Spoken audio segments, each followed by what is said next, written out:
بسم الله الرحمن الرحيم. ابن جزري درباري قرآن وهالقراني قرآن ليش يلكتب كان يا فرموه وبعد فالإنسان ليس يشرف إلا بما يحفظه ويعرفه، لذاك كان حامل القرآن أشراف الأمة أولي الإحسان، وإنهم في الناس أهل الله وإن ربنا بهم يباهي، وقال في القرآن عنهم وكفى بأنه أورثه من اصطفى.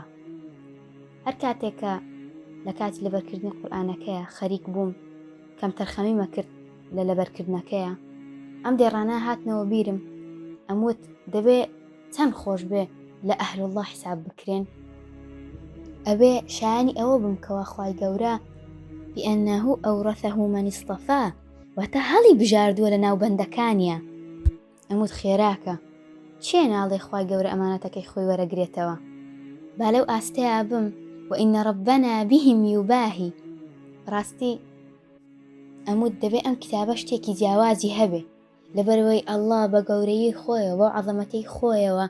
وإن ربنا بهم يباهي ئەو یوباهی ئەبێ شتێک هەبێ لاڵگرانی کتێبی ئەوە کەوا جیاواز بێ بۆیە هەموو کات هەوڵی زۆرتر مەدا بۆی بگەمە و ئاستا بگەمە ئەو دڵخۆشیە. ولك كتايشا أليم اللهم نور قلوبنا بالقرآن، اللهم اشرح صدورنا بالقرآن، اللهم انفعنا بالقرآن وارفعنا بالقرآن، آمين آمين يا رب العالمين.